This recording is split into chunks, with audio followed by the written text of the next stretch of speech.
All right. Hello, hello, hello, and welcome back to The 12. This is a show about the Women's Super League, aka the highest division of women's football in England. We're here to discuss all things WSL, both on and off the field. Each week, we'll be breaking down games, showcasing stars, and highlighting important stories surrounding the game. My name is Deepti, and I'm here with my co-hosts Marc, Thom Bomb, and Treb. And this week, it's all about the transfers. Before we get into that, though, we want to say a big, big thank you to those of you who have already listened to our first episode, which launched last week. The excitement and response has been super cool to see. Make sure you follow us on our new Twitter account at the12SOBN and subscribe to The 12 wherever you listen to your podcast to stay up to date with our content. And this is a perfect time to do so because the season starts this weekend.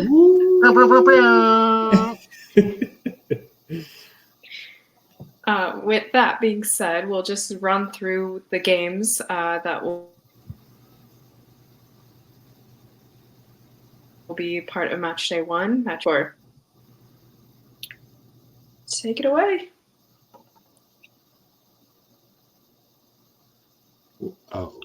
So first match, yeah. Sorry, I think there Marc, was a it's your squeeze. team. If you want to say. Yes. It's Chelsea opening the season at home versus Villa on Friday at 2, Friday at 7 p.m. Local time. And then on Saturday we have Manchester United versus West Ham at a noon kickoff, and Brighton versus Everton at 12:30. And then on Sunday, we have the big game, Arsenal versus Man City at 12:30 kickoff. Liverpool versus Leicester at 2. And Tottenham versus Crystal Palace also at 2 o'clock. Yeah, obviously, as an Arsenal fan, the not North London derby, my goodness. The Arsenal-Man City game is going to be the most nerve-wracking already to start the season, I think, for me. And I'm just really excited. It'll be at the Emirates. Hopefully I'm going to be there. I haven't bought tickets yet, but I'm going to. I still have on the fence about buying season tickets, but I think I'm going to bite the bullet and just do it tomorrow and go. But I definitely will be at that game. I will make it happen. Good. Definitely should do it. Do it. As the homie Andre Carlisle of Diaspora United would say, he is the founder of the #GoToGames campaign. So Yes. #GoToTheGame. Yeah. Go to all games, every game. I will. But yeah, that's definitely going to be a big one to start the season. Nerve-wracking for both teams, I would imagine, because I think this obviously is going to set the tone for the year for both teams, but it's also going to be an early measuring stick. Where are both teams? Is this going to be the year City really does challenge Chelsea? Is Arsenal going to be able to keep pace with everybody else? Is this going to be the year they finally kind of fall off the rails completely? Stay tuned to find out. Kind of weekend.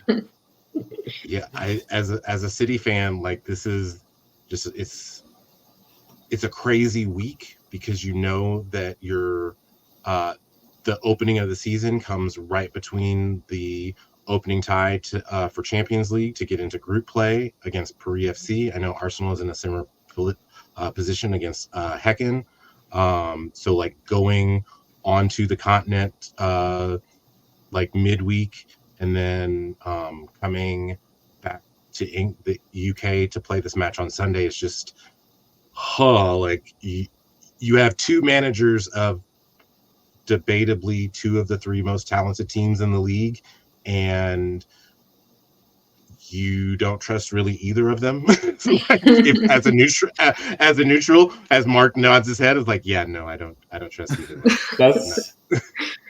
That's the thing. For me, it's intriguing, obviously, because it's kind of okay, who's going to challenge Chelsea? And I personally, I do expect it to be City. You know, I think with one particular signing that we'll get into in this episode.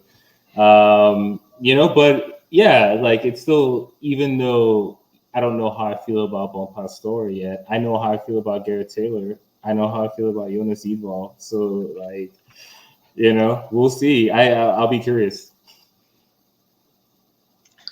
Yeah, like you I said, think- Tom, I was gonna say, having the Champions League games like right in the middle of all this is unfortunate. I feel like it might hurt us as two of the contenders for the title who are usually there. And like Chelsea doesn't start till the group stage, which is going to be later. We're already going to have tired legs going into the first game of the season. It's a big game. But Champions League games are also important. So it's going to be likely the same players playing pretty much back to back. It's Wednesday is the first Champions League leg. And then Sunday's a game. So it's a quick turnaround. The managers are not the best known for managing minutes well. And so, to put it lightly, so yeah, it'll be a tough test right away. That's clearly the marquee matchup of the weekend. I think the matchup so that I can choose a neutral matchup, I think I'm actually going to look at Liverpool Leicester. I think we talked about it before we started recording. I think with Emma Hayes' departure, one could make the argument that Matt Beard is the best manager in the WSL right now. He might not have the most talented side, but he, to me, is the best X's and O's minute or personality manager that the league has right now. And I'm not sure that it's really close. So I'm interested to see how they open up their season against a Leicester City side that actually did some serious footballing business that we'll get into later. Serious business, yeah. Yeah, Sorry, go ahead. Yeah, another matchup that I kind of have my eye on. You know, I always like the London derbies, and we have Tottenham going against newbies Crystal Palace, and you know, I think both of them had interesting off seasons. Tottenham's coming off of an encouraging season under their first year head coach. I think it's Robert Will. Yes, well, Robert Villahan. And you know, made a run to the FA Cup final and so forth.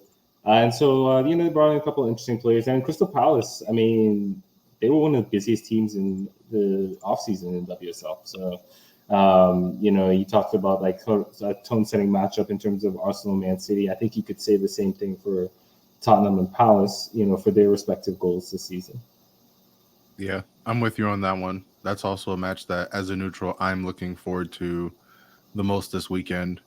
I mean, you have Tottenham that, as you said, they're looking to make a statement. I think a lot of people have looked at Tottenham and seen that they've improved over the last couple of years, and now we just want to see them put it together on the pitch, right? Like they've been building and building kind of in the shadows, and if they're really going to make a step towards being a top club that competes, they're going to have to start showing us. And I think that this is a great game to start doing that.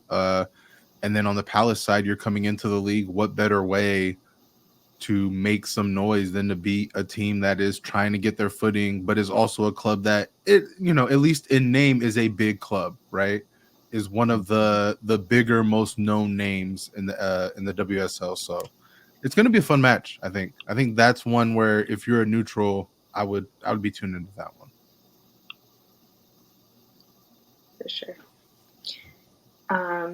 Yeah, I think the first week I'm kind of excited for all of the games, if it's okay to be diplomatic about that, because it's a good litmus test to see how the rest of the season will go. And we're about to get into all the transfers that happened, and there were some big moves made to not just the typical top three teams. So I think the season might be might be one with the most parity that we've seen so far, and I'm looking forward to seeing how the first weekend goes. But yeah, with that, shall we go into transfers? Let's dive right on in. Yeah, we'll start. We'll just go in alphabetical order. And the transfer window for the WSL opened June 24th and just recently closed September 14th. So everything's locked in, ready to go for the start of the season. And we'll start with Arsenal. Marc, take it away. Ooh, Arsenal. Yeah, I think there's an argument that Arsenal's the most intriguing team coming into this season. So, you have Jonas in his first season at the club. They finished second. They ran Chelsea close. But the last couple seasons, they finished third. And I think it's 4 years out of the last 5 they finished third. And so, Arsenal in the beginning of the WSL formation were the dominant team. Trebles. I think they won something like 8 or 9 in a row of top flight titles, including the first WSL season. But yeah, obviously trying to get back to that. So in terms of key signings, they brought in Mariona Caldente, Spanish player from Barcelona. She left the club with 115 goals, the 5th most in club history. Yeah, that was definitely a big signing for them. And actually, interesting that we're recording this on Tuesday the 17th. Just today, some comments from Caldente went viral where she talked about, the Spanish league not really advancing as they would have liked to have seen ever since their World Cup triumph last year. And she said the winning World Cup one, changed nothing, which is, obviously just as a general fan, it's disappointing to hear. But then it also kind of, when you see players leave that league for WSL, for NWSL, you see why. Arsenal also brought in Rosa Kavaji. She is a Swedish forward from BK Häcken. BK Häcken is, for those of you who don't know, BK Häcken are kind of like, I don't know if power is the right word, but like they're a serious club in the Euro women's football landscape. Rosa was described as the future of Swedish football by Pia Sundhage, who, of course, we know her from her U.S. women's national team days. And they also brought in Daphne van Domselaar from Aston Villa, a goalkeeper, to provide competition within the squad. Now, list of departures: Chloe Lacasse went to the Utah Royals and in the WSL. Sabrina D'Angelo and Kaylin Marquise were released. Gio Quiroz went to Atletico Madrid. Taya Goldie, who's loaned to London City Lionesses, and Michelle, was it Ageman? Did we agree on that? I think. Okay. She was loaned to Brighton. And the big one, the all-time leading goal scorer in the WSL, Vivian Miedema, is signed with Man City. As you see, Tom. The sad one. And you might be wondering, well, how much did they get for the all-time leading goal scorer in the WSL? Nothing. They let her go on a free. They actually did not offer her a new contract. So I know we were supposed to keep a time limit on this. Do I have any more time to talk about Arsenal, or? Yeah, keep going. It's good. I mean, if you want to talk Viv, like I feel like that should be it's like Viv. That should be like if you want to wax on Viv, that should be when we get to Man City. So the last couple seasons, Arsenal have dealt with some injuries. Like Leah Williamson, for example, in central defense, she's coming back. She's vice captain, right? And I mean, like the signings they made, it was particularly Caldente and Kafaji, like pretty good signings, right? And Arsenal have pretty good players there already, like Alicia Russo, Beth Mead, and so forth. But man, you just let her go on a free? Like, not offering her a contract. And it's everything she means to the club off the team as well. She's part of the last title winning team. You know, like she's such a unique player. She's like a leader within the group, all that. I don't get it. You know, like you knew she was coming back. Or, you know, did you not? But they also knew she wasn't going to sign a contract they offered her. I don't know. Like I guess we don't. Viv leaving Arsenal has been a thing for the last probably better part of 2 seasons now, and it really got serious over the last season. Like there was nothing they could offer unless it was numbers we've never seen before, which the club is not going to be willing to do that for a player coming off injuries like this. But you know, that money would probably be the only thing that lured her. And even then, like it was clear to all around the situation that she wasn't coming back. I think a lot of us are just more surprised she didn't make that move to Barcelona when they called a year ago. Right. And so 2 years ago, her contract was running down and she signed a 2-year extension. Right. Mm-hmm. So I guess like to your point, like this could have happened sooner. But it still hurts. I mean, definitely still hurts. Yeah. Oh, it hurts big time. And I think it also just puts pressure on Jonas. I mean, he's going into his 4th season, and I think at this point it's no excuses for, like, you know, I don't mean to wax lyrical, but for a club like Arsenal, you know, because off the field, I think Arsenal, it's fair to say, is still the top WSL team, right? Like they're gonna play the most games at their men's stadium. They have the ability to sell out that stadium, which like few, if any, other WSL teams can do that right now. Like even for all the success that Chelsea have had, they're still kind of building up that culture to the point where it's drawing big crowds at Stamford Bridge, and Stamford is not as big as the Emirates. So, you know, I think like there's a lot of reasons to be optimistic about Arsenal, I guess. Maybe, you know, or at least not in the doldrums, but it's make or break for Jonas, man. Like if there's another 3rd place finish, he's got to be out of there. Well, yeah, maybe. But all that being said, I am super excited about Rosa Kafaji.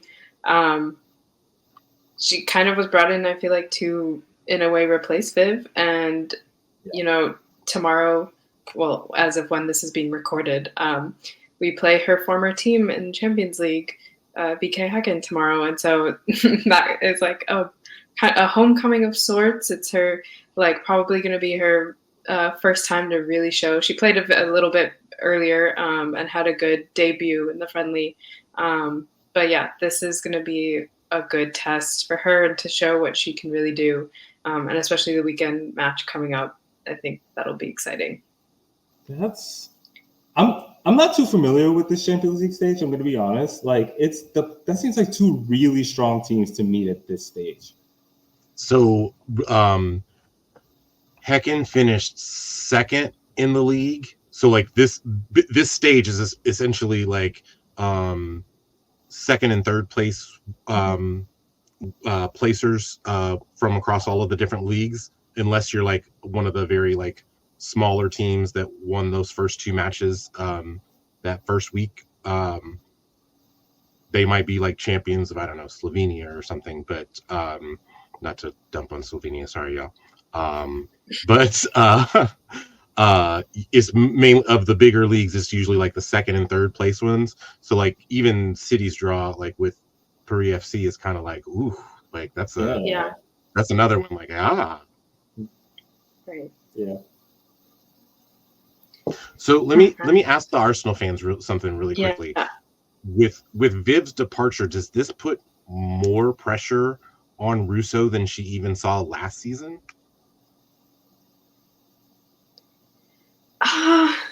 Probably. I mean, she's had 1 season now to grow with the club and try to, you know, form connections with some of the other players who might be around her. And she and Viv didn't get to play together all that much. And so I think there won't be it won't be too big of a change for her on the field because she never played alongside Viv. But yeah, I think there definitely will be pressure for her to perform even more. Like she kind of had first year jitters, first year growing pains out of the way, and now she's the team. Like she's the main forward of the team right now, and people will be targeting her, and she will be expected to score a lot. Yep. Just keep Stena Blackstenius on the bench, please. Stina Ballerina. Says the City fan who watched her score 4 goals to win both matches against her. But yeah, I mean, Deepti made a great point in that like a lot of the current Arsenal players haven't had that chance to play with Viv. So like playing without her isn't really new to them. You know what I mean? Like they've more had to deal with the fact that she's kind of always been like she's made an appearance here and there kind of the last couple of years, but she hasn't really been the Viv that Arsenal fans kind of grew to love, you know? Yeah. That league leading goal scorer killer in front of the net Viv. And so it's like in terms of the players having to deal with it, I think on the pitch it's pretty easy. Which is sad to say. Obviously, I wish I wasn't saying that, but that's kind of where Arsenal are as a club, where the players that did play with Viv have long since gone over the last couple seasons, and the ones that have been brought in just never got that opportunity. So, but there's definitely going to be pressure not only on the players but just the club as a whole this season. It's good. It's a big year. It's a really big year. Not to sugarcoat it. All right. Well, I'm going to move on to Aston Villa because their transfers have been really exciting, actually, I think. First off, they have a new manager, Robert de Pauw, who is actually the first Dutchman to manage a WSL team. He previously managed Bayer Leverkusen, the women's team, for the last 2 seasons. Finished mid-table, so not great, but not terrible. And then prior to that, he was in the Frauen Eredivisie, which is the Dutch women's league. Managed FC Twente and won the title in 2022. So he has some history of winning. He replaces Carla Ward, who actually did pretty well. She had a kind of a winning streak and had a really strong, at least, start to the season for Aston Villa a couple years ago. But they finished mid-table, I believe 5th and 7th, respectively, the last 2 seasons with her. But she stepped down to focus on family. And so Robert has been brought in. Their major signings, they brought in Sabrina D'Angelo, or Sabs D'Angelo, on a free transfer, who was a backup goalkeeper for Arsenal. And I think she's going to be coming in as probably the number 1 goalkeeper to replace Van Domselaar, who, funny enough, is heading to Arsenal. So they're kind of flip-flopping. I actually I'm not sure who their other goalkeeper would be, who would kind of give the competition to her right now. The other big signing is Missy Kearns from Liverpool.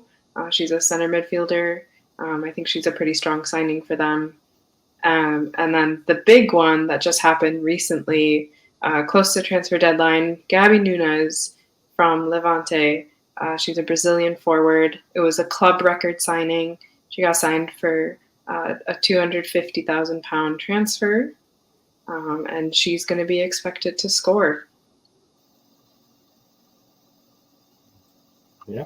I think that they'll need that, especially with Alicia Lehman leaving. Not that she added necessarily a lot of like attacking punch, but that was what she was intended to be there for.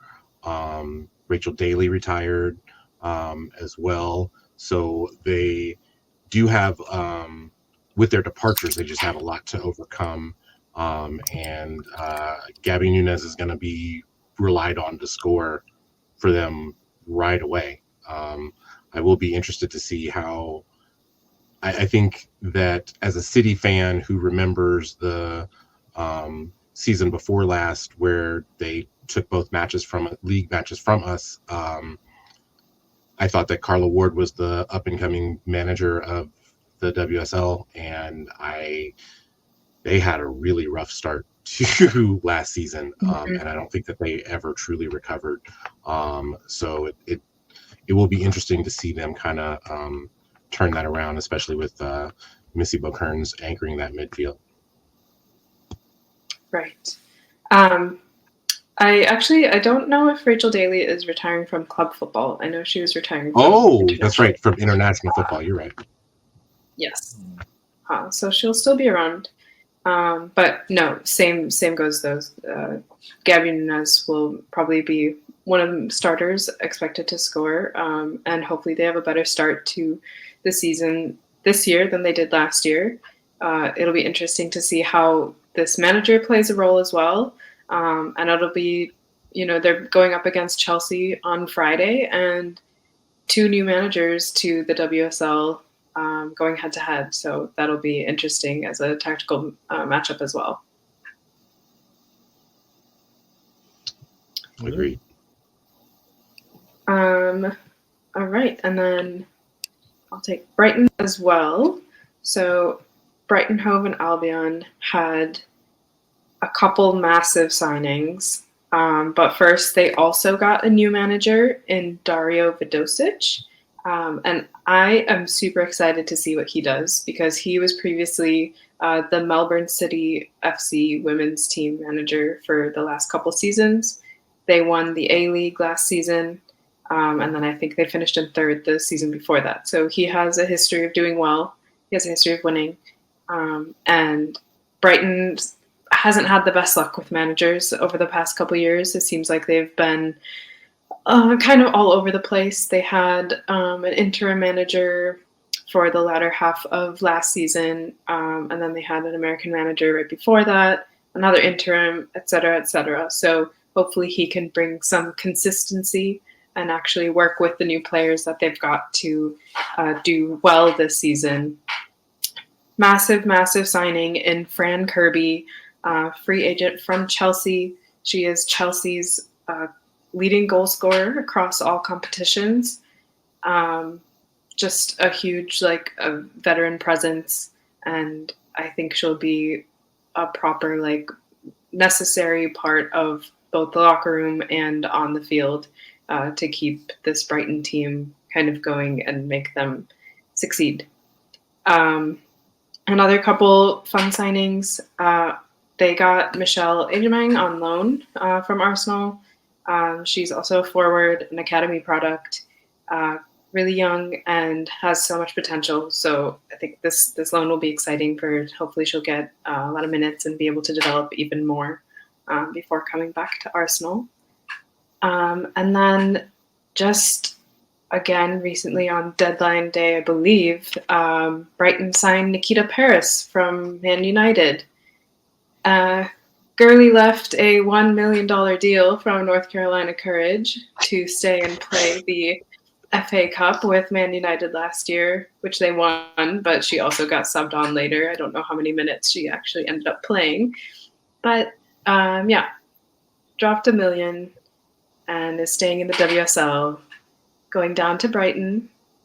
So hopefully that works out for her.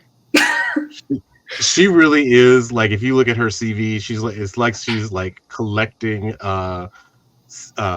WSL teams like they're Infinity Stones or something, because she's played for Arsenal, she's played for City, she's played for United, I'm pretty sure she played for Liverpool at one point. She's playing for Brighton. Who hasn't she played for? And it'll be Palace next, 100%. Maybe that's her goal. Maybe, yeah. Yeah. I like the business Brighton. I'm sorry. I like the business Brighton did this offseason. They're one of the teams that made a lot of transfer moves, but they also, I feel like they made a lot of right moves for them. They have a nice mix of youngsters that they're taking chances on and veteran players. I mean, Fran Kirby's a fun signing, but they seem to have, I guess, they're attempting to find an identity. I feel like it's a group of players that kind of play similar or play in a way that feeds off one another. So I'm excited to see how they do in the season for sure, because it's been a fun window for them. Yeah, I they like do the have a talented squad. So I actually got to watch.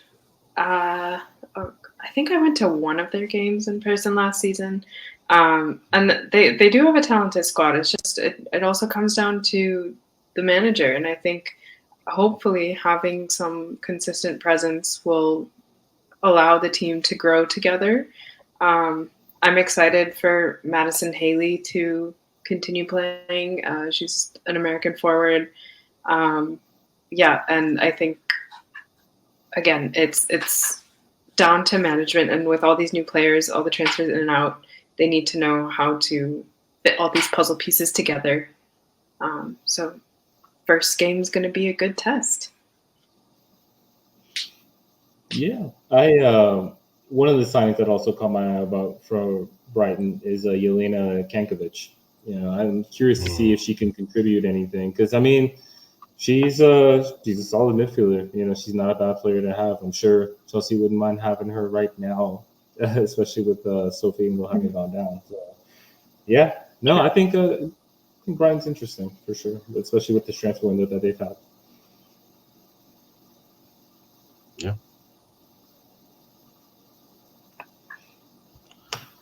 I guess I'll move on to Chelsea. Chelsea opened up the window by signing Julia Bartel, a 20-year-old coming from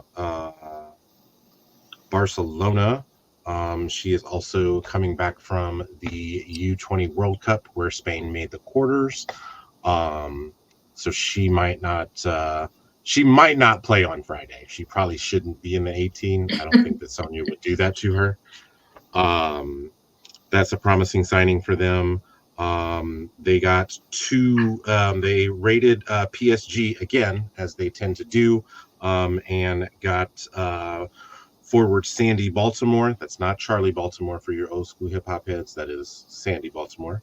And Orion Jean-Francois, 23-year-old midfielder from French Guyana. She might be the player with the highest ceiling that they signed this particular transfer window. I mean, I think it might be a competition between her and Julia Bartel, but I think she's already shown that she can do it for a club like PSG. They also added French defender Melisse Impome from Montpellier. She's been with a junior international with France from U16s up to the U23s. She's an intriguing player, and I guess Sonia Baum-Pasteur just decided that she was going to be the one, and Chelsea also decided that they were going to sign Lucy Bronze in the year of our Lord 2024. I don't have much to say about that because my word. But I think of those faces that you see, probably Oriane Jean-Francois would probably be the one that I'm most excited to watch. I think that you also have to remember with Chelsea that they're going to get two different strikers back, which is probably why they didn't have to spend it for this particular transfer window, in that eventually Mia Fischel and Sam Kerr are both coming back. It kind of, I'm not saying that it necessarily trumps the loss of Emma Hayes for Sonia Baum-Pasteur, but it's a nice little comfort blanket. Marc, would you agree, disagree? No, like that's just looking at the squad is what gives me comfort, right? Because I'm not sure about Bomba Store. I mean, like I understand why they did it. There was a report that the players preferred to be managed by a woman, which, given their experience with Emma Hayes and honestly, given the experience of their rivals, I certainly understand why they would come away with that conclusion. But it does kind of, it's like how many women are there who are managers who have the resume, right? Like that kind of narrows it down. So, I'm curious, but I don't want to be overconfident, but I'm waiting for other teams to give me a reason to scare me, and like City are like the closest. So for now, yeah, I'm fairly comfortable. Must be nice. Right, right. It is, yeah. I'm like, well, from what you said, I'm noticing there's a lot of talent coming from France, whether the French national team or players that have been in France. And we know Sonia Bonpastor was the Lyon manager, so she knows how the French teams play, how the players there and the French national team as well probably play as a whole. So I think it'll be interesting to see how that talent transfers to the WSL. OL Olympique Lyonnais have done super well in international football in Champions League. Like they're the most winningest team. So I feel like Chelsea might do well and Sonia might do well in that competition. But in the league, in the WSL, where it's all just English football that they're playing, I think it might be a different test for her. And it will be interesting to see how she can translate her success in France to England. And I think that's the £1,000,000 question, right? Like, let's see what I did there. Yeah, see what I did there. £1,000,000 question. No, I'm just playing. But that's the question of the season. Like,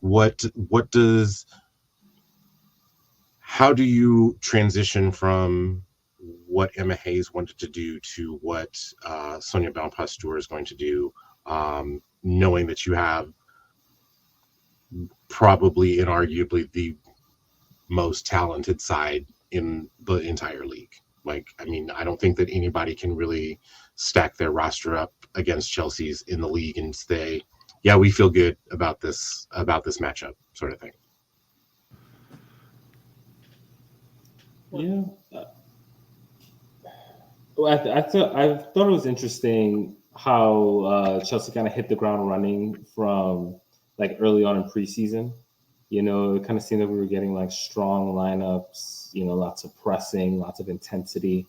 And so, yeah, you know, because I'm curious, you know, like maybe she's used to walking the league, you know, maybe she's used to getting to the spring and the only important matches are Champions League matches, you know, like, I don't know, you know, so this is part of my curiosity as well is because it would seem, I think it's fair to say that WSL is the most competitive league in Europe, right? So, and yeah, I mean, I'll be honest, I do think City, I could see them putting something together, especially with adding Miedema. So, yeah, but I also agree with what Deepti said about her potentially helping us in Champions League. I really hope that comes to pass. But yeah, it should be fun. It's always fun with Chelsea. Okay. Crystal Palace next. Yes, and I'll be doing that one. So Crystal Palace is our promoted team. One team gets promoted, one team gets relegated every year to and from the WSL. And so they are managed by Laura Kaminsky, who's in her second season. She actually took over amid some disarray at Crystal Palace. You know, there's some investigations going on with the previous manager. And she kind of, you know, this was a team that finished fourth and fifth in their previous two seasons in the second division. And it just kind of came together. It came together really well. They won the league with a week to spare. And they have decided to make wholesale changes. So I'll start with the departures. The following players have been released: Polly Duran, Fran Kitching, Anna Philby, Shauna Guy, Annabelle Johnson, Natalie McGree, Ellie Noble. Yeah, and then a number of players whose loans ended, and then they loaned Isabella Sidley to Newcastle for the upcoming season, who's also in the second division. And so, yeah, like none of the players were actually, well, I guess one player was Kristen Riley was or is headed to Hibernian, but yeah, it didn't really. it seemed like these were changes that Crystal Palace wanted to make. And some of the signings they brought in, you had like sort of veteran signings. So you had the American forward Katie Stengel. She was signed from Gotham. She has previously played for Liverpool, and she's kind of played in a number of leagues around the world. You had Katrine I believe it's Vehe, or Veche. She's a veteran defender, free agent. She's coming from Everton, but she also played at Arsenal, where she won a trophy, and Seattle Reign, where she also won a trophy. And then you had some interesting younger signings as well, like Maikato, a defensive midfielder, an emerging star from Sweden. Seems like Sweden maybe have another generation of players coming up. And you also have India Page Riley, a forward who plays for New Zealand. She actually represented Australia briefly before switching over to New Zealand, but she's an emerging forward. Kaminsky also took advantage of the loan system. So there's actually 3 loanees from Chelsea. You have Lexi Potter, who's actually in her second season with Palace. So she helped them get promoted, and now she's coming back to help them stay in the league. The Chelsea website describes her as a technically gifted box-to-box midfielder. You have Georgia Fox and Brooke Aspen, who are both defenders who are loanees from Chelsea. And you have a Poppy Pritchard, who is a Manchester City loanee. She's a forward. So yeah, it's an interesting mix here of young talent, veteran talent. But I would say overall, it's a window that could rival other teams in the WSL. There was a couple others I didn't mention, like Lily Woodham from Seattle Reign. You have, let's see who else. Shay Yanez, signed from Bristol City, so more WSL experience. And I think Laura Kaminsky has an interesting profile herself. This is her first head coaching or head manager job, but she has 15 years of experience in various roles in, with the FA and around the league. The club itself is also an interesting period. So the women's team moved to the full-time model in 2023. And Steve Parrish has, it seems like he's committed to bringing the women's team, further along up to the standard. There is some skepticism with him still, because, he talked about maybe needing to cap the wages of the women's players in the past.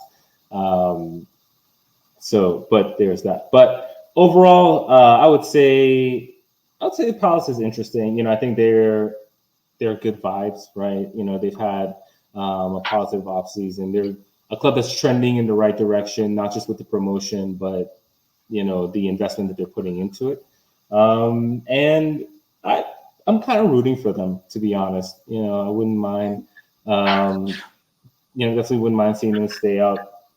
We've talked about before how promoted teams tend to struggle in that first season, but then you think of somebody like a Casey Stoney, who brought Manchester United up, and obviously Manchester United are a different brand, and they can attract a different level of player, but still to challenge for the title in that first season, I think very few people expected that. So who knows? Maybe Crystal Palace can surprise some people. Maybe they can even finish around mid-table.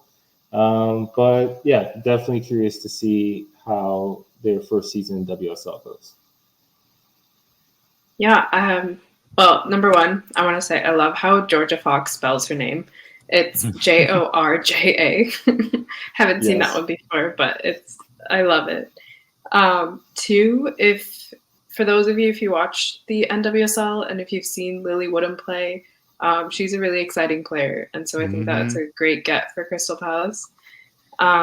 But yeah, like I said, it's a good mix. Lots of young stars, upcoming stars, and some veteran presence as well. So I kind of want to ask all of you guys, do you think, at least from the signings that they've made, that this could be enough for them to stay up at the end of the season.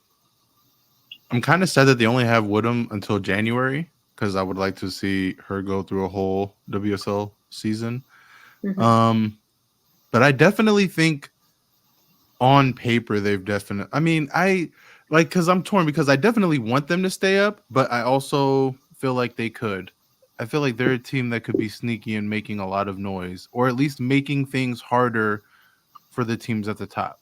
You know, I think they'll be a club that a City goes into, a Chelsea go into, away, you know, maybe catch them sleeping for a little bit, and next thing you know, you're down 1-2 goals, right? Mm-hmm. So I definitely think they've done enough to stay. Yeah, I'll say yeah.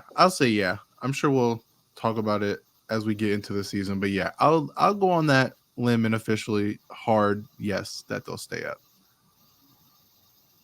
I'm going to go that way too, just based off of the historical president of the league. Since the league started at true relegation in the 2019-2020 season, Bristol was actually the first team to grand opening, grand closing sort of thing. Like, hey, we're here, and then like go immediately back down. So just based off of historical precedent, I'm going to say that yes, Crystal Palace does stay up. Yeah, I would agree. I know, I'm looking at the last year's standings. Like, if West Ham doesn't improve, I definitely think that Palace can get 18, 20 points with this squad, So, yeah, I think that at the very least, we should get like a proper relegation race this year. Yeah. Yep. Nice. I think one I agree. team in that race is going to be the team that I'm going to be talking about next, Everton.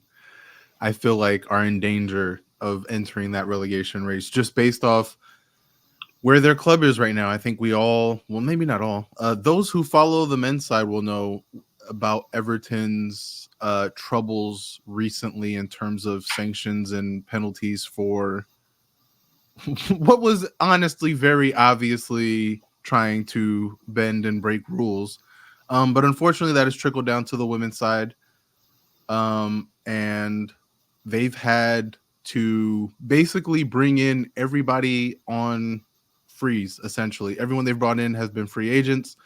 They've had to unfortunately sell a lot of key players. But I will say the silver lining is that they seem to have gotten some good signings in. They went and raided Sevilla. They got Tony Payne and Inma Gabaro from Sevilla, who both of them in their they both played about 5 years with Sevilla. Combined, they have 52 goals in that span. So a decent pair to pick up. We'll see how, what 52 Sevillan goals translates to in the WSL. I'm not sure what that conversion rate is, but Everton are hoping that it's good. They also went out and got Hanaka Hayashi from Japan, the Japanese midfielder, who we all know how good Japan is, especially in the middle of the park. So I feel like you can have a safe bet in getting any one of their midfielders and feel confident in knowing you're getting a player that is amongst the best. But that's pretty much it. They also went and got Vitriki Sari, another midfielder from Greece. But aside from that, their window's pretty bare. They're going to be coming in with a thin team. They really can't afford any injuries, and unfortunately, we know how women's soccer is. They'll probably have a couple, which is, those are a couple of the reasons I feel like they could very much, unfortunately, find themselves in that relegation race pretty quickly. Just not having the depth as other clubs, as you just talked about with Palace, all of their signings. We heard Chelsea signings. There's a couple other clubs that we'll talk about that have made a lot of moves. So the WSL right now has a lot of teams top to bottom that at the very least have bodies. And unfortunately, Everton doesn't have that luxury. So it'll be an interesting season for them. I am excited about Tony Payne and Gabaro, though. I am really excited to see what that production translates to because they were exciting to watch at Sevilla, for sure. Mm-hmm. Yeah, I think you make good points. They were the one that I was also kind of flagging for potential relegation this season. Mm-hmm. So we'll see. And I guess I'll keep going unless anybody has anything to add I was just on going to say that Everton. the arrow was already pointing down on Everton Yeah. from last season, so like this isn't necessarily a surprise. Yeah, they're having it rough right now. Unfortunately, it's really Unfortunately. sad to see, especially because it's no fault of the women's side, obviously. But I mean, when you're a club, you got to kind of deal with the ramifications of your entire club. So moving on to Leicester City. They actually also are one of the clubs coming into this season, I believe, with a new manager, Amandine Mikel from Stade de Reims, I believe is how you say that. She's coming in with, speaking of rating pairs from clubs, she's coming in with a pair of her own, Noemi Mouchon and Shana Chosano. They are both French. I'm trying to pronounce that as French as possible. And they're both from Stade Reims, young players that play in attack, so they'll be fun to watch. And players that the new manager is familiar with. I think that is something that can't be understated. You come in with players that are going to most likely be key to your attack, and they're players that you're familiar with and are players that are familiar with you and your style and what you want from a team. They also went out and got Ruby Mace as a free agent, who was part of Manchester City. And a player that I really like, they also brought in as a free agent, Chantel Swaby, the Jamaican international defender. I love her game a lot. Her and her sister, they are like two of my favorite center backs that I feel like don't get enough recognition in women's football. But they are absolutely stud defenders. Not much is going to pass by a Swaby for sure. And so I think Leicester, even though they didn't bring in a lot of players, they didn't lose a lot of players. They pretty much replaced what they lost. And honestly, in terms of talent, at least on paper, they've gotten a little bit better. So I think they'll be a team that may not be fighting for championship contention, but will be a fun upper mid-table side. I'll say that. Kind of like a fourth, fifth team. We'll talk about it more throughout the season, but if Arsenal end up slipping, I see Leicester being a club that could kind of make that slide a little bit worse in terms of kind of being one of those lower level teams that rises up this season. So they're going to be fun. I would agree. And I think that Chantel Swaby is criminally underrated. And maybe later in the season, we can talk about how there are several across the globe, several Black defenders that do not get the due that they deserve, particularly in WOSO. That might. So just don't be surprised when your team is going up against Leicester and you're wondering why one single player is ruining your entire evening in defense. It's going to be Swaby, and I'm warning you now, you're not going to like it. So have fun. So we're going to move on to Liverpool. Liverpool didn't have a lot of moves, but they didn't necessarily have a lot to replace either. They did lose Emma Koivisto to Milan, as well as Missy Bo-Kearns to Aston Villa. That one might hurt the most to them, since Missy Bo-Kearns truly is a Liverpool fan, has been all of her life. So that's kind of, when you lose a player that's kind of like heartbeat of your club sort of situation, that's always kind of rough. They did bring in Canadian international Olivia Smith from Sporting for about 250,000 euros, which was a club record transfer. They also brought in Gemma Evans from Manchester United, and they added a youth international from Sweden, Cornelia Kopax, who they hope to also get some goal scoring threats from. Again, they didn't necessarily add a whole bunch, but they didn't lose a whole bunch either. I am interested to see what Liverpool can do. I think that the air is kind of ripe for them to break into those Champions League places, especially this season. I just think that they have the best manager in the league in Beard, and to me, it's not particularly close. Yeah, I think the few signings that they did make are really, really strong, and will only add to the depth and strength of the squad that they have. And like you said, Matt Beard is arguably the best manager in the WSL as of now. So that will only add to his talent pool and should help. I think Mary Taylor also, I know she was on loan to Aston Villa, I think, last year and is now just moving permanently. But I think she was also kind of a miss, or they missed her presence. But I think, they've had one season to grow without her, and now, because she's moving permanently, they'll be able to continue on that path. But I'm excited to watch them. They're a sneaky pick. I would agree. I think that they, as if I did not have a club in this league, they would probably be the one that I would follow, just to because they might have the most interesting path going forward. Agreed.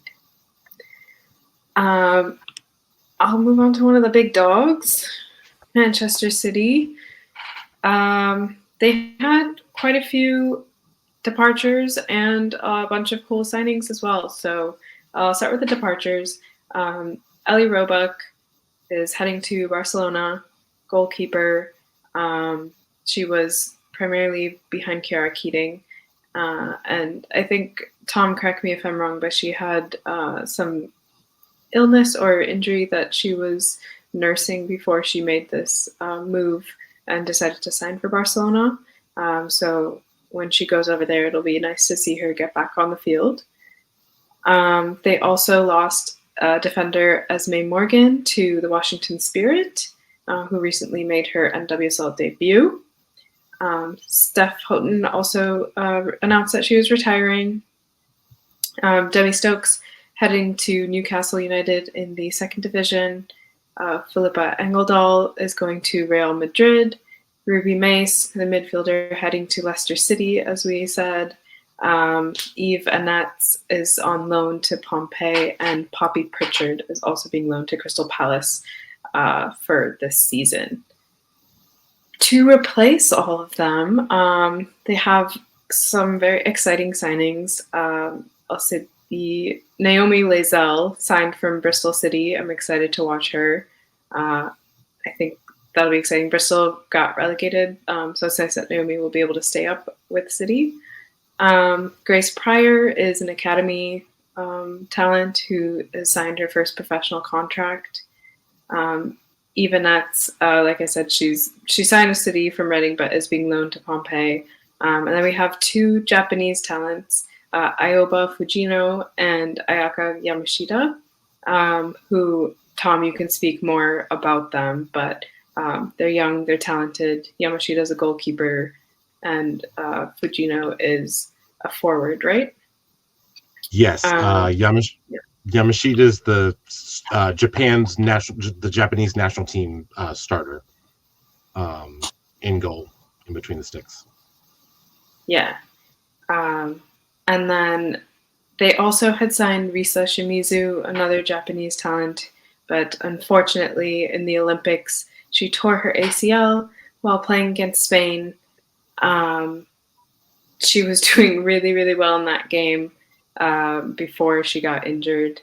And if you go back and watch, you can see that as soon as she came off the pitch, that side of the Spanish squad kind of took over again. So she was really holding him down until she was forced to exit. And that's Tom, when to say more.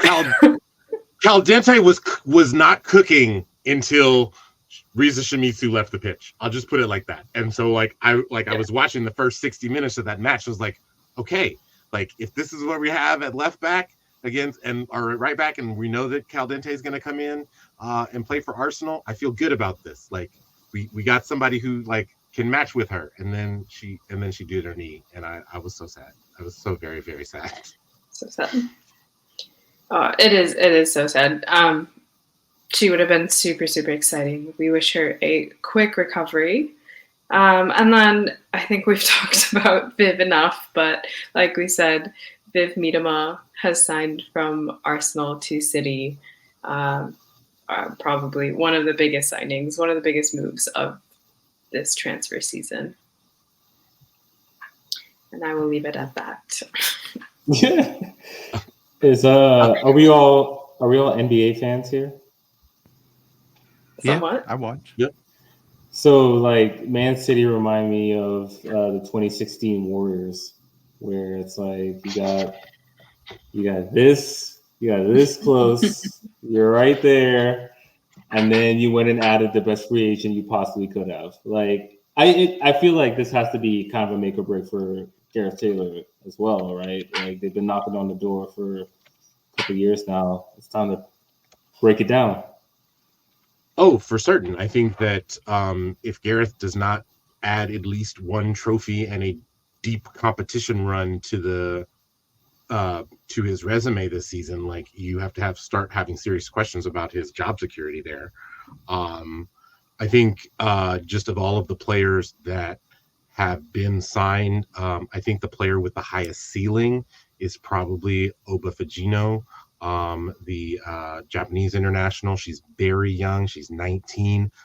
And she's also been the WE, which is the Japan's top flight league. She's been their MVP for the past 2 seasons. So it will be interesting to see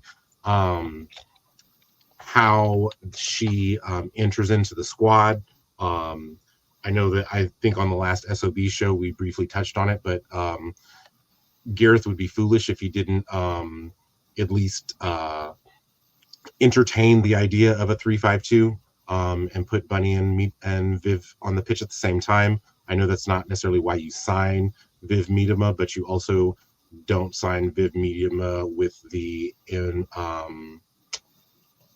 expectation that you're gonna just finish second in the table and not win any hardware. So this is make or break, I think, for City this particular season. And this isn't a typical City season. Like I know that like 2 seasons ago when our entire midfield left, we just signed a few players. This has probably been the most active they've been in the summer window, which was kind of nice to see, honestly. Mm-hmm. Yeah, that point you make about playing Bunny and Viv together is interesting. I would obviously like to see it. And I think, at least from what we saw in the little bit that Viv played for Arsenal last season, she hardly got to play with Alessia Russo, but when they were on the pitch together, it actually worked quite well. And so I don't really understand this thing with managers where, you know, they kind of have one to replace the other rather than playing them both at the same time. If you have 2-3 like fantastic forwards. And I'm going to kind of liken it to the front line of the U.S. women's national team right now. Like we've got 3 incredible players in Trinity Rodman, Mel Swanson, and Sophia Smith. And like you have all 3, you play them all together. Imagine like just playing 1 or 2 of them at a time and then just rotating them in and out. Like it wouldn't be as good. And so I think managers in the WSL, hopefully we'll see that more with Gareth Taylor than what Jonas Edeval did, playing the 2 stars together and seeing how that works, and then adding Fujino in the mix as well. But let's not see too much of it opening day.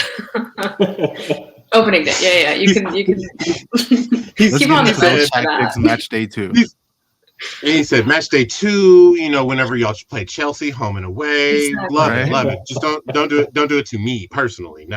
No. Would not like to see it at all. Precisely.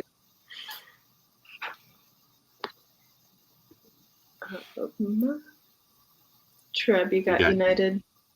Oh, is that me? That is me, isn't it? Oh my gosh. We are kind of blowing through these right now.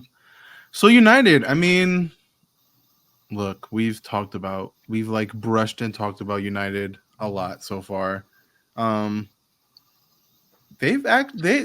I'm surprised with how well their window has actually been, all things considered. I mean, obviously, we all know the trials and tribulations Man United's women's side are dealing with right now. And again, this is one of those things where it's no fault to the team, the women's side itself, but just kind of the unfortunate situation when you're having to rely on the overall club to do right by you, and they very obviously aren't.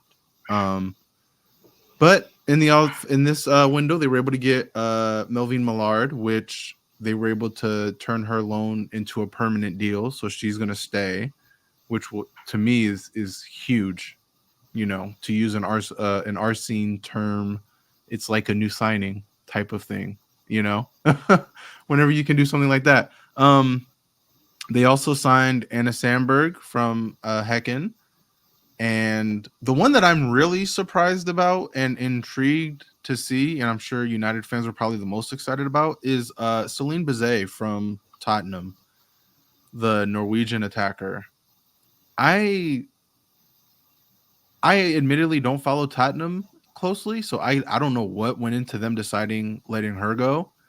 But I feel like she is a reason why everyone feels so high on Tottenham the last couple of years, and especially coming into this season. It's like if you would have had her to the roster they have now, like then I think you're really talking about a team fighting in the top 5, top 4, top 3.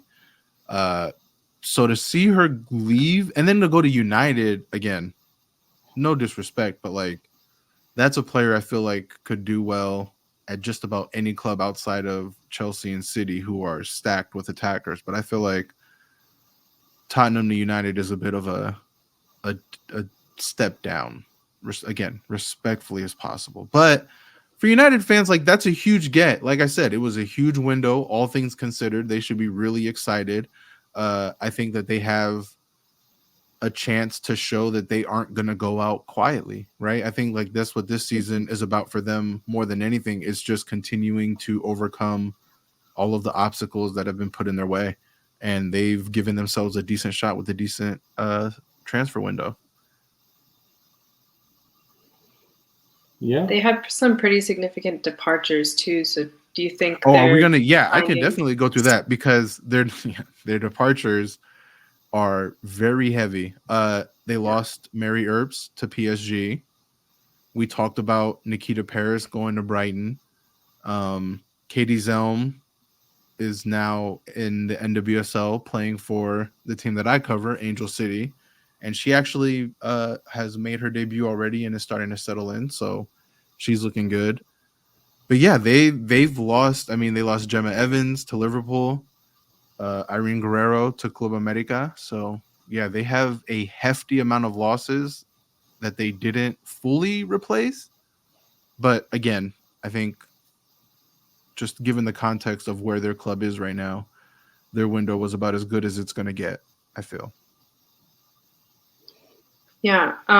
You briefly touched on what's happening with the women's team that's out of their control, and it's that the men, because I think they're renovating their training grounds or something, and so they have decided to take over the women's facilities and push the women out into other facilities that are Portable. temporary Yeah, and portable, portable. Yeah. Which And I is think stupid.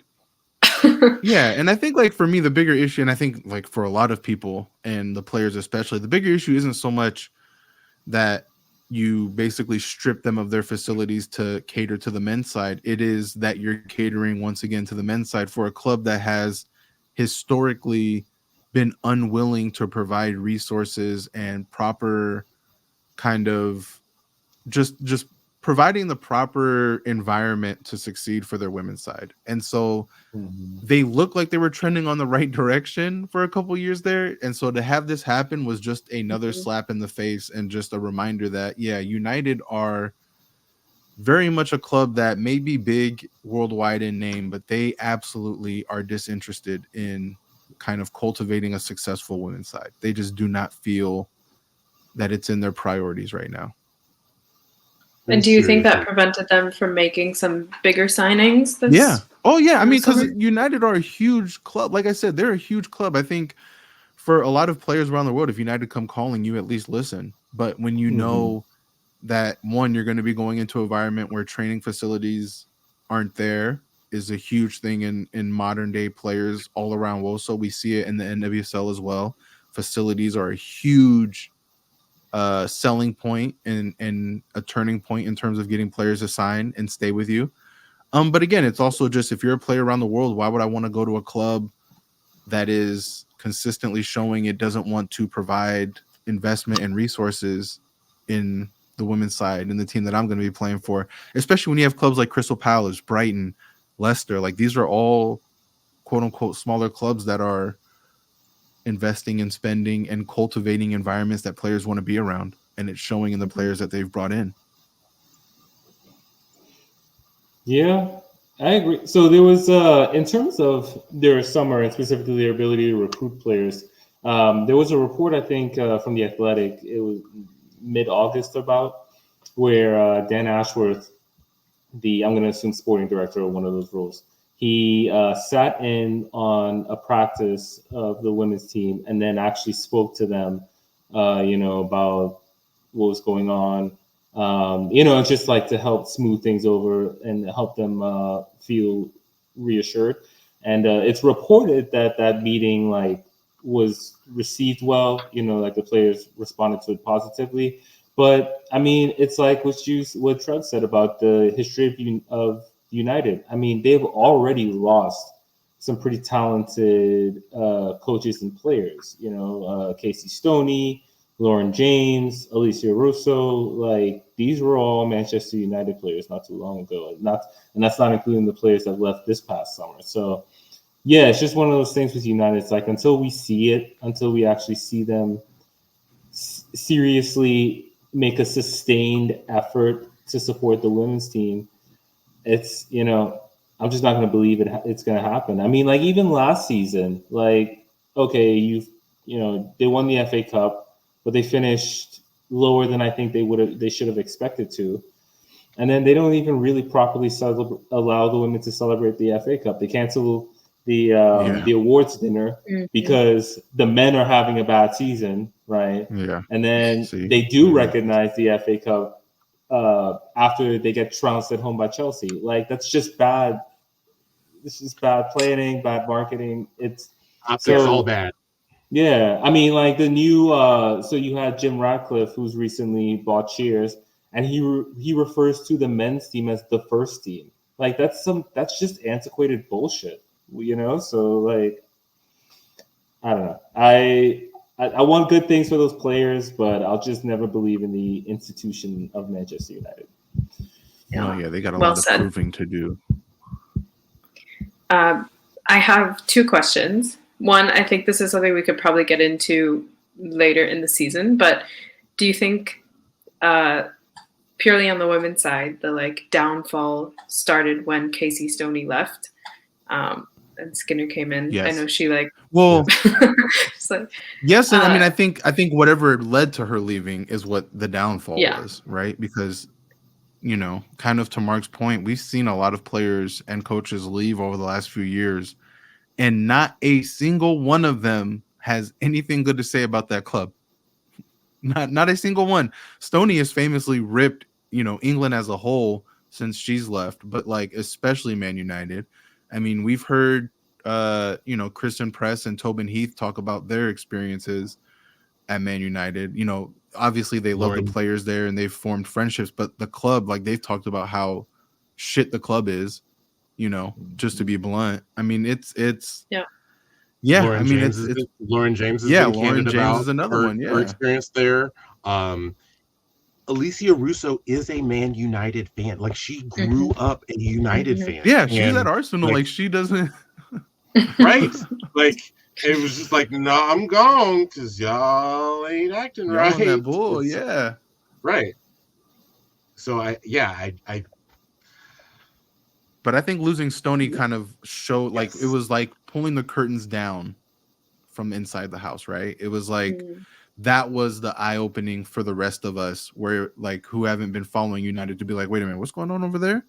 Oh, they're still doing that thing where they don't care about their women's, because again, there was a brief period where it looked like they were trending in the right direction and kind of following in the footsteps of City and Chelsea and like taking those right steps. And they just were like, nope, we're going to do what we can to drive away Stoney and Russo and Press and Heath and Earps and Zelm. And like, you know what I mean? So like I said, I am shocked Bizet went from Tottenham to United. And I say this as an Arsenal fan. Like, I don't say many positive things about Tottenham, but they're like their women's side legitimately is on the rise. I'll be objective and admit that. Like, they are legitimately on the rise. And so to see her leave what I feel like is a significantly better situation for United is crazy. But again, I don't know the whole story. Maybe we'll find something out down the road. Hopefully not, though. And then my second question is, where is Fallon? Oh my I need gosh. to see her. That's a name I haven't heard Now in that 84 Earps is years. gone, I need I know. Octopus. PTJ, come back. Well, Crunk and I last Saturday we did a show with all 4 United women, and the homie Brett did tell us that Fallon is she's the starter now. So okay, She better be. Like they don't have any. They I'm going to say, who do they have? Yeah, but it's her. And I think that I think it was really interesting speaking with him because you get the sense that like a lot of English fans are not familiar with Fallon's game yet, and oh my gosh. It will be interesting when they become familiar. Just don't do it in a derby. Just please don't do it in a derby. That's all I'm asking. Do it in the derby, Fallon. No, but that'll be finally. She's been hidden for too long. Way too long. The move over to England surprised me initially for her, but now that Earps has gone, she better get that starting position and show the fans what. So I'm not gonna lie. I know, honestly, but yeah, hopefully now she gets her chance and people can see what they've been missing. Show out for the beaches, please. Get her back to the West Coast. Sorry, I had to get that Angel City. So I guess we'll move on to Tottenham Hotspur, the old Arsenal rivals. So they had a fairly busy offseason as well. They released a handful of players: Ramona Petzelberger, Ria Percival, Shalina Gracie Purse, Ellie Brazil, Nicola Karjuska. They also lost some players to some other clubs. So Shalina Zadorsky went to West Ham. Asmita Ale went to Leicester City. The big one, of course, Celine Bizet heading to Manchester United. You know, she was obviously a big part of what the progress they've made the past couple of years. So that's definitely a big loss. And they also loaned Rosella Ayan to Chicago Red Stars for 2024. Now, in terms of signings, the main 2 signings are Claire Hunt from PSG. Claire Hunt's defender. She's Australian. Also, Haley Rosso, who's also Australian, is a forward. Lots of experience around Europe, mainly Real Madrid, Manchester City. She's also starting the A-League. And so they would join, let's see. Hats off to you. Hats off to you for not mentioning her, the NWSL side that she played for, because we don't mention them because why? Well, the Chicago Red Stars. Hey, who did Haley play for?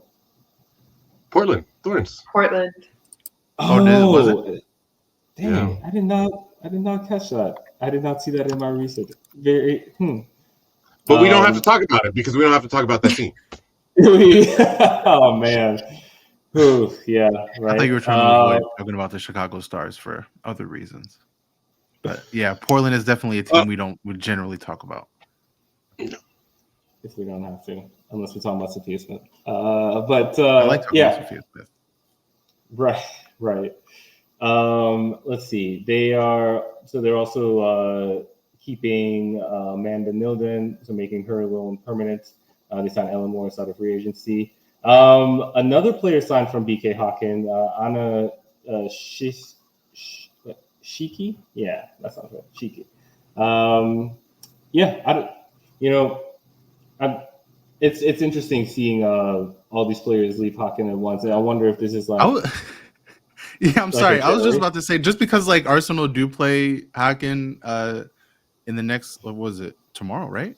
Tomorrow, I yeah. believe for Champions League. So like seeing all of these transfers from there, I'm just kind of wondering, like, man, maybe, you know, never want to say Yeah. anything is easy because it's never easy for Arsenal ever in life.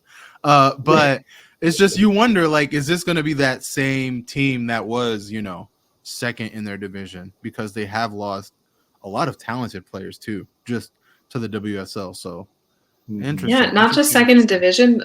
They made the quarterfinals last Champions League, so they Yeah. were a strong team. So it's interesting to Interesting. see a bunch of them leave and move. But I guess in a way it makes sense. Like you do well Hopefully they in didn't get stronger. a smaller league, yeah. Yeah, in a way it makes sense. You do well in kind of a smaller league, you'll see kind of an exodus to one of the bigger leagues in Europe. So you tend to get exciting for rated. them. Yeah. Yeah. And so there's also Caitlin Talbot, American goalkeeper, was signed on loan from West Ham until December. But yeah, so Tottenham, you know, they've made some gains the last couple of years. I feel like they're trying to consolidate that position a bit. I do think the mid-table race, I mean, you know, not necessarily race, but I think it'd be interesting to see who ends up there. I think there'll be some surprises, like we talked about before, from both ends. Like maybe Man U or an Arsenal fall a little bit further than we expect. Maybe a Leicester or Crystal Palace are better than we expect. So I think for Tottenham, if they're able to just kind of maintain that mid-table position, maybe make one or two cup runs like they did last year, I would say that's probably a successful season for them. I would agree. I think that, to me, anything lower than sixth in the table probably would be considered a disappointment for them, because they're not going to catch the top three teams in the league, but they should not, and they might not be better than Liverpool or United, but they should be more talented and more experienced than all of the other clubs in the league. I'll be honest. I see Tottenham finishing fourth. I think they're not only, but I think their main competition for that fourth spot is going to be Liverpool. But I see them getting past United. I really do. Just because United has lost kind of another round of incredibly talented core players, and that's going to be hard to overcome for another season. I see it again. If Tottenham can, I hate saying good things about this club, but like if Tottenham can get it done, and like if they can play kind of to their ceiling, I definitely think this is a team that is top four, easy, in my opinion. But they're, like I said, their competition should and will be Liverpool this year. I think that should be their aim, is aiming for that top five position in the table. If they can do that, they'll look back and be like, okay, now we're really building a foundation, and they're really going to be scary for the future. Well, speaking about losing your core, let's talk about West Ham, who essentially lost their spine. They bid adieu to Mackenzie Arnold, now of NWSL. Hawa Sissoko off to AS Roma. Riza Shimizu to Manchester City. Hanoka Hayashi to Everton, Emma Snurl to Fiorentina. My gosh. Abby Lee Stringer to DC Power of the USL Super League. They also lost Caitlin Talbot on loan, or is on loan to Tottenham. Really, the main three signings, or the handful of signings that they made, They did sign Shalina Zadorsky from Tottenham. They did sign Kinga Zemek of Stade Reims, of D1 Arkema. And they also signed Manuela Pavi of excuse me, of the Colombian national team, as well. Who's their last minute signing? Damn it. Mengwen Lee, formerly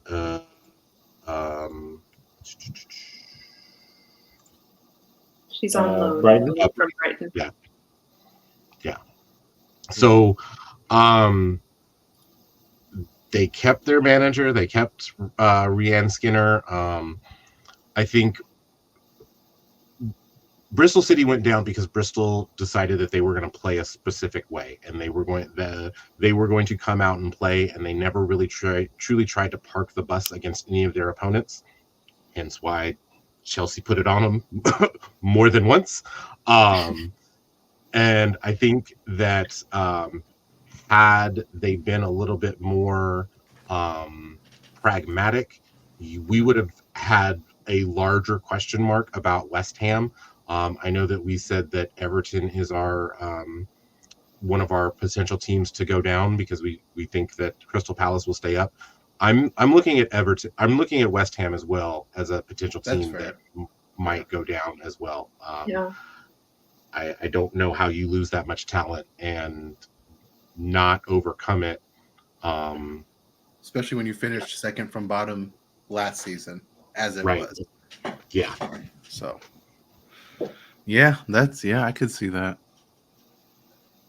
Yeah, I saw, I think it was a tweet that I saw recently that was somebody just being like, I hope West Ham doesn't waste all the chances that Christy Mewis is going to create for them this season. Like, I think that's extremely accurate. Respectfully, if that's what you're hoping for, I feel like you. And that's really nothing against Christy Mewis. More so than just like that's not really her game like that. Yeah. You know what I mean? No, like she's not a chance creator. Yeah, she's not necessarily a chance creator. She can be. And I think she's good at servicing. She can be a good like facilitator, but if you're counting on her to like create chances or create a bunch of space for your attack, like good luck, have fun. Yeah. Like again, it's nothing against her specific. Like I'm a firm believer in like you play players in roles and positions that they are, you know, what they're familiar with, what they can succeed in. If you're trying to force Mewis into being like that kind of 10, like good luck. No, that's not who she is. Yeah, that's what I'm saying. Like, you know what I mean? So good luck to West Ham. It really does like, but it does like in just kind of doing the research. It just seems that like those players that they signed, Chrissy Mewis and Katrina Gorey, it just seems like they are expecting them to keep them up this season. Like that's why they didn't necessarily weren't that aggressive. But my word. Yeah, I don't know, man. Yeah. I don't. Yeah. I think you're right. To me, it's they're one of the teams that I don't really see how all the players they have fit together right now. It seems like a bit of a weird conglomeration of talent. And to that point, I almost expect players to be played out of position or being like expected to do some things that they might not normally do. So Christy Mewis, false 9 era coming. Oh my god. Christy Mewis. Well, their first match is going to be against United. That's actually a good test for them. I feel like, right? Like for a team like West Ham, how you do against United, which is kind of like the bottom of the big clubs. You know, if you get blown out, I think that's going to set a pretty bad tone for the rest of your year. But who knows if you can hang in there and like maybe smash and grab a win on the road, because I believe they're playing at United. At United, yes. I almost said Old Trafford, but I'm not sure if they play at Old Trafford. I would assume not, given They usually only play us at Old Trash Can. So Right. Well, okay. See, at least I was civil with the Tottenham fans. At least I was civil. Okay, I didn't pull a Jack Wilshere or nothing. Like, you know what I'm saying? I was nice. But yeah, it's gonna be interesting. Are we doing okay? I know we didn't really talk about this, but I feel like given the season starts before our next recording and stuff, are we gonna talk about like where we think teams will finish? Good thing you said that, because I was literally just about to say I want to do predictions next. I didn't mean to take my bad. No, you're all good. No, that just shows Great that segue. exactly. We're all on the same wavelength. Match day 2 and the chemistry is already green. It's right there. It's like that's like a straight no look pass type stuff. Just miss it Ocho, just like yes. Ocho to Benzema type. We can do it however which way you want, but I was thinking quick predictions. We've already kind of talked through every team as much as we could. So no explanations. Give predictions for a champion, who's going to be relegated, and perhaps a like dark horse sneaky pick for top 3, let's say, like a Champions League position. All right. My league winner, I'm going to go with my club and say City. I know, just so corny. My relegation team is going to be West Ham, and my sneaky lookout for this team is going to be for a Champions League spot is going to be Liverpool. My champion. Yeah, no, we can't have 2 cities. So Chelsea's gonna do it. I believe in Sonia B. Here we go. Relegation, I think, West Ham is going down. I'm not seeing too much hope for them. For sneaky pick for Champions League, I am gonna say, I'm gonna say Leicester. Ooh. Okay, me for champions, as much as I want to go with my team, Arsenal, I'm going to say City. Relegation, I'm going to go with Everton. They're just trending downwards. And then sneaky pick, dark horse. I think I'll agree with Tom. I'm going to go Liverpool. All right. Yeah, I wish I could say Arsenal too. I think Chelsea still gets it done this year. I think they have enough to get through on willpower. Chelsea get it done. Relegation, I'll say West Ham. I've been convinced. I still think Everton fight down there, but West Ham end up losing that battle. And dark horse for Champions League, I'm going to say Liverpool. I'm not going to say Tottenham. My niceness ends there. They're going to definitely have to show me something before I give them that one. He said, I spent 90 minutes being nice to y'all. I'm not going to be that nice. It's going to be Liverpool. I love what Liverpool have done. I think this is a season where they could get into that top 3. I really don't want to see it because, unfortunately, I think it would be at the expense of Arsenal. But anyway. I want to say my honorable mention, kind of, let's say, like maybe 4th. I'm going to say Brighton. I think they're going to really improve this year. Ooh, that's a good shout. That's a really good shout. I can't wait for this season. It's going to be a fun year. I think this year the WSL is really taking that first big step in being a true like top to bottom league. Yeah. I like the injection of young talent throughout, whether it's from outside of the league or from academies or what have you. Yeah, I think a lot of these teams made some shrewd moves. I'm actually pretty excited for them. Okay. Any last bits to say? Just tune in. Tune into the matches. Make sure you watch. Like we said, Champions League does start tomorrow. If you want to get an early look at some of these clubs. Deepti, are you going to have any issues watching these games? I don't think so. That's right. We did kind of want to like briefly touch on the potential of a blackout. Is that for the women's side as well? Because I know there's one for the men's side. It's just Saturday at 3 or 2:45. Yeah, so the typical England blackout is Saturday 2:45 p.m. to 5:15 p.m. local time, and that's typically meant to allow fans to travel to lower division men's games. And so nobody broadcasts men's games on TV. Nothing's allowed to be played. And I guess a kind of byproduct of that is that women's games are also not broadcasted on Saturdays at 3 p.m. Oof. And if you remember from last episode, we mentioned Nikki Doucette, one of the new kind of leaders of this new conglomeration that's heading the WSL and the championship.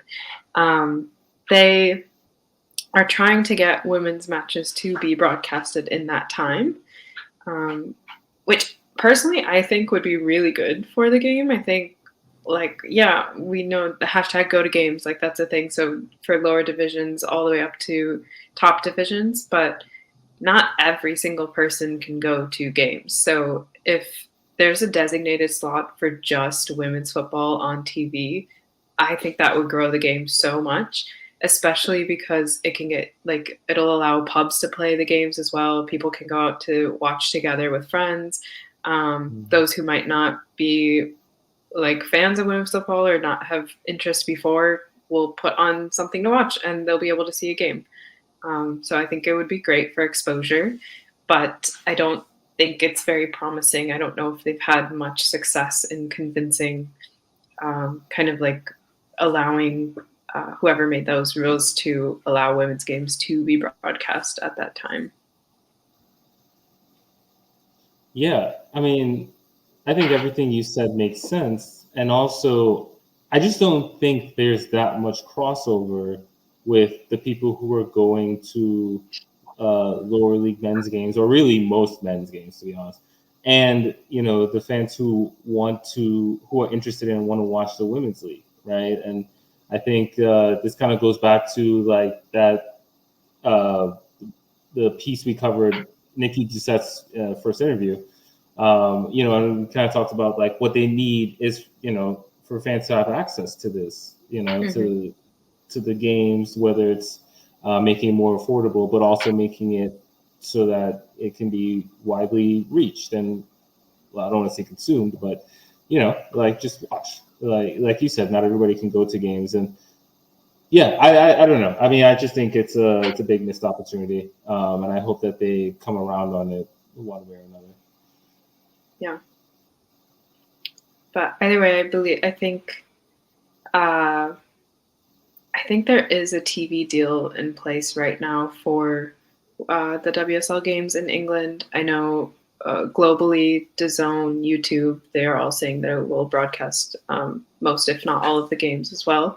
So there is a way to watch them. It would just be nice if it was a little bit more accessible. You can always do better.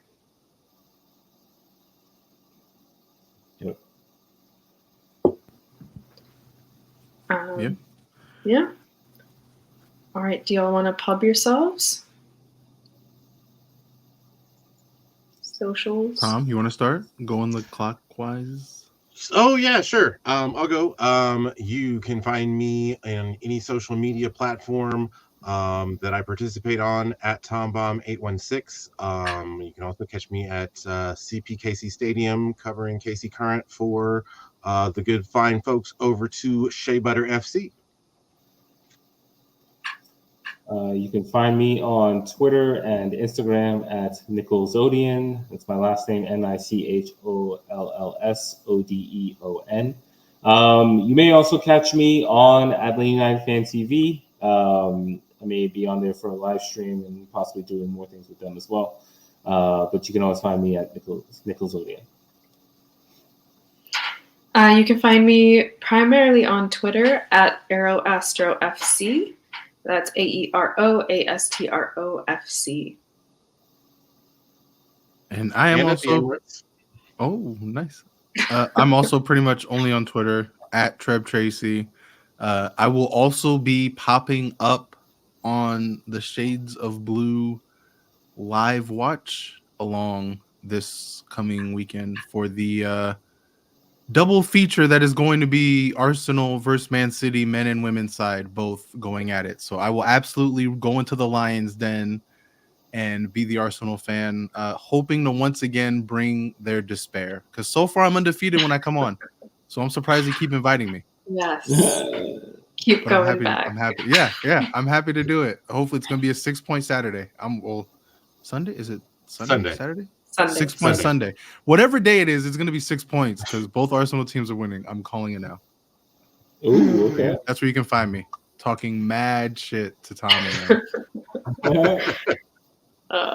And you can find this podcast account at the 12SOBN on Twitter. We'll probably make an Instagram as well, but right now, follow us on Twitter. We got banned almost immediately, but I think we're back. Immediately. Just to let you know the vibes. Immediately. They said, hell no. And I was like, nope, can't do this. Can't do this. No. But we're back at the 12SOBN. You can also find us on Apple, Spotify, YouTube, wherever you may listen to your podcasts. So hit that follow button to stay up to date when our new episodes drop. Leave a rating and a review if you can. We would love to hear your feedback, please. And just enjoy opening weekend. Come on, you Gunners. And see you next week.